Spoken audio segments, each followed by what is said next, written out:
Hello everyone, अस्सलाम वालेकुम। आज मैं आपके लिए एक नई रेसिपी लाई हूँ और ये रेसिपी यकीनन आपको पसंद आएगी। और ये है हरे धनिया और पुदीने की चटनी। चटनी तो सभी बनाते हैं लेकिन उसका तरीक़ाकार कुछ चेंज होता है।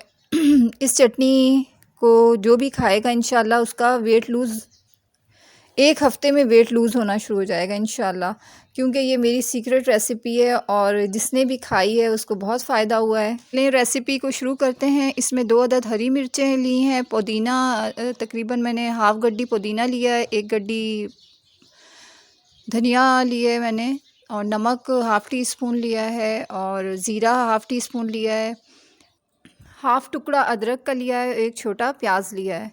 और इन के साथ मैंने लहसुन के तकरीबन 13 अदद जवे लिए हैं, कलौंजी 1 टीस्पून लिए और 1 टीस्पून अजवाइन ली है। और ये इंग्रेडिएंट्स हैं। और चले हम शुरू करते हैं इनको ग्राइंड करने। और ग्राइंडर में ये सारी चीज़ें हम शामिल कर देंगे। ग्राइंडर में हमने पुदीना, धनिया और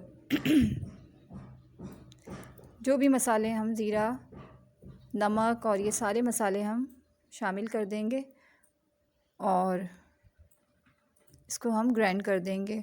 और इमली का पेस्ट है, उसका हमने पल्प निकाल लिया था इमली का, और हाफ़ बॉल मैंने इमली का पेस्ट इसमें शामिल कर दिया है।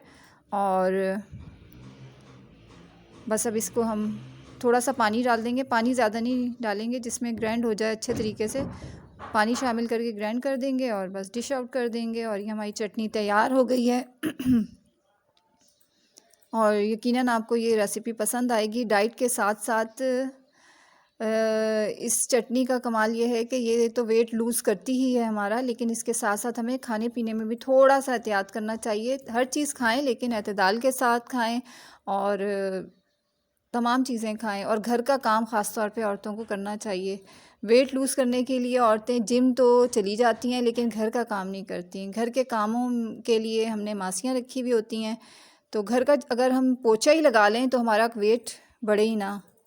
तो बस मेरा यही मशवरा है औरतों को, दिल लगाकर घर का काम करें और मासियों की जान छोड़ें और सब ठीक हो जाएगा। और यकीनन बाज़ औरतों को मेरी ये बात बुरी लगेगी लेकिन सच और हकीकत यही है। अगर घर का झाड़ू पोछा और कपड़े धोना ओवरऑल काम हम करें औरतें, तो इंशाल्लाह बिल्कुल मोटापा हमसे दूर भाग जाएगा।